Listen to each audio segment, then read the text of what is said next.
Noti, Xochitl tlemoyolitia totlacayotipa, Cueponi que mantlanesi, Cochi y Pantoyolo teotlactipa. El sol, flor que nace dentro de nosotros, abre sus pétalos al amanecer, duerme en nuestro corazón al anochecer. Es un pequeño poema dedicado al sol, porque los mexicanos somos el pueblo del sol, todos los pueblos originarios de nuestro país. Y bueno, tenemos el sol en diferentes manifestaciones. En este fragmento, en esta parte del programa, vamos a hablar sobre, retomando el tema, sobre la emergencia de la literatura en lenguas indígenas, que podríamos ubicarla en el siglo pasado, finales del siglo pasado, los últimos 15 o 20 años del siglo XX, y entonces lo que estamos presenciando en este siglo es el renacimiento de las lenguas originarias de México a través de la literatura en diferentes géneros. Que la apuesta debe ser que la literatura que se genera en las diferentes lenguas originarias de nuestro país forme parte de la literatura mexicana multilingüe del siglo XXI. A ver, ¿qué nos puedes decir sobre este desafío que tenemos los escritores en lenguas indígenas desde tu experiencia en Chiapas? ¿Quiénes son los actuales escritores? Obviamente tú estás entre ellos. Sí, yo creo que tenemos varios problemas. Uno, el primero, yo creo que este país ha excluido a la creación indígena, y no es sino hasta finales del siglo y principios de como se empieza a retomar. Pero seguimos viviendo un proceso bastante complicado, un proceso de exclusión, pero también ahora de colonización nuevamente. Es decir, ¿qué está pasando con los escritores en lenguas indígenas? Sí hay una emergencia, sí, pero se sujetan a los cánones que establecen las instituciones. Por ejemplo, yo desde hace muchos años... ¿Te refieres, por ejemplo, a instituciones como la SOGEM, que es la Sociedad General de Escritores de México? Me refiero a Conaculta, me refiero a los programas de becas que se establecen, que van sujetando y que van canalizando, que van como cerrándole los caminos a la literatura indígena. Los escritores indígenas que son sujetos de apoyos, ¿qué pasa con ellos? Les van diciendo, sí escribe, pero bajo estos modelos. Estas asesorías, por ejemplo, que se dan para los escritores en lenguas indígenas, y que hay que tratarlo y hay que abordarlo, porque creo que no están permitiendo el desarrollo de una verdadera literatura desde las lenguas indígenas. Desde las raíces culturales, desde las formas propias de la expresión literaria. Es decir, ¿qué pasa? Hay asesores, hay tutores que no entienden nuestra forma de pensar. Exacto. No han logrado penetrar al mundo, a la cosmovisión, a este mundo, digamos, del pueblo maya, del pueblo mije. Así es. Yo me atrevo a decir que parece que los escritores están haciendo artesanía literaria nuevamente. Es decir, hay que producir como quiere el consumidor. Exacto. Y yo creo que esa no es la literatura que nosotros queremos.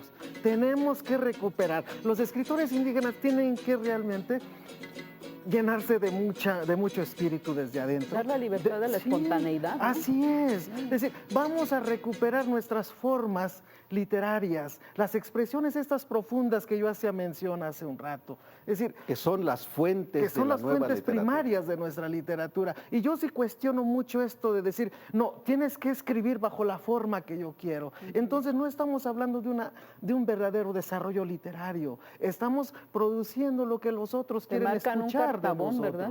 ¿No? Y es lo mismo que pasa entonces con la música. Así es. ¿No? Así es.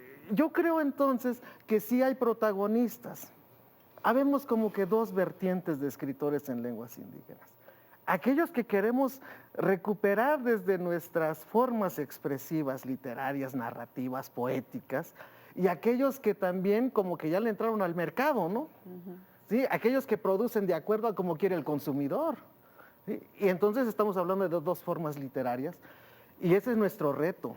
Superar, para que entonces, como bien plantea, decir cómo nuestra literatura tiene que entrar en el contexto nacional, pero con sus formas, con esa, que es un trabajo que nos toca a los escritores, desde luego. Es un reto, un desafío. Sí, no podemos hablar de que vamos a entrar en el contexto literario si ni siquiera nos hemos preocupado por encontrar y por estudiar y por analizar a fondo nuestras formas literarias, dónde está el ritmo, dónde está la musicalidad, dónde está la imagen literaria que nosotros queremos proyectar como escritores en lenguas indígenas. También hay un movimiento literario purépecha que se puede ver en poetas, en narradores, hay una novela purépecha. ¿Tú nos podrías compartir tu visión, tu mirada como parte de la cultura purépecha de Michoacán?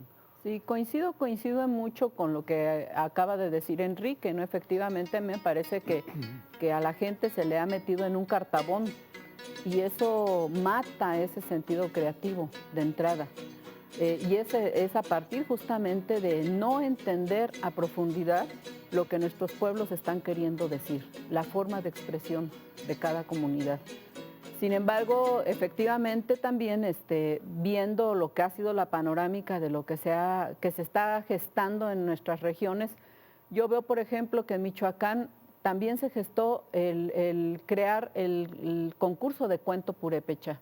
Y a partir del cuento purépecha se fue hacia el cuento otomí, porque nosotros tenemos las 4 regiones, otomí, nahua, mazahua y purépecha, y entonces se generó el movimiento hacia las cuatro lenguas y de ahí saltó a espacios regionales.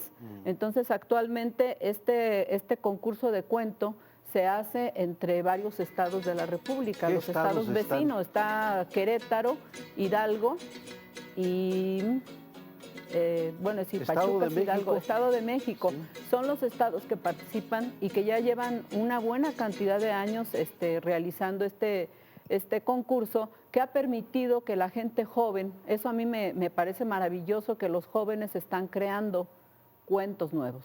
Sí, efectivamente hay ese reto que tenemos que enfrentar y librar para que nuestra literatura esté a la par con otras literaturas que se producen en el mundo. Por ejemplo, yo he visto como representante de esta Asociación de Escritores en Lenguas Indígenas que los escritores todavía tienen mucho que dar a conocer de la tradición oral. La tradición oral no se ha explotado ni la cuarta parte. Tan sencillamente, en el caso de los mijes, hay muchos cuentos que se conservan en tradición oral, novelas, canciones, pero que no está plasmada en la, digamos, por escrito, como ejemplo. Y también el nivel de la literatura es muy importante porque producir una literatura para indígenas, pues no es lo bueno ni lo malo. Lo efectivo es producir una literatura universal, una literatura para todos, porque la literatura de los pueblos indígenas tiene la misma calidad, porque está enlazado con todo el universo, con su entorno social, donde el indígena expresa que los animales, que las plantas hablan, que las piedras hablan, que el sol, que la luna, todo tiene un lenguaje, tiene un movimiento.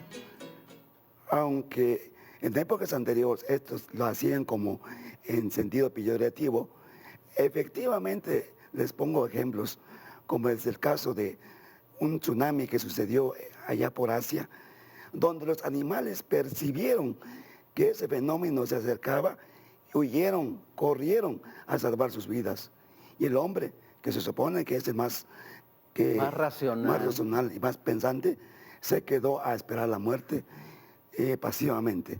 Entonces, allí es donde hay que entender que el agua, que el movimiento del aire, que el movimiento del viento, de los árboles, montaña, el bosque, todo habla, todo tiene un lenguaje. Y si nosotros nos desconectamos con el entorno que tenemos, nos estamos empobreciendo nuestra cultura.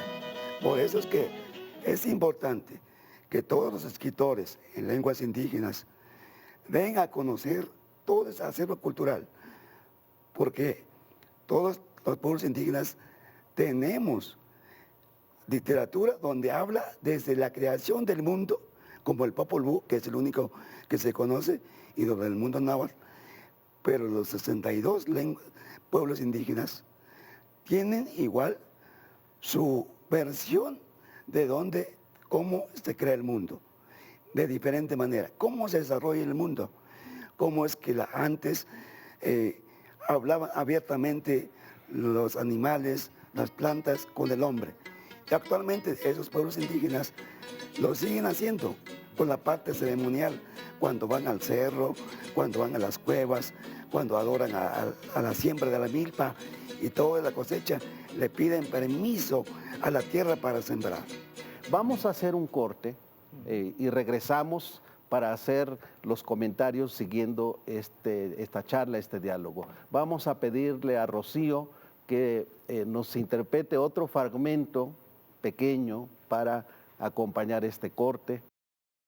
Sijimoya mi juchito mi huechcani sangos casit para pire cogen caracana guatson cuchit no le crucit shan alegri que caima y tu guandos dio shan en ses hashi que acá jipindengari no kimiri curio castawari cuarcamber.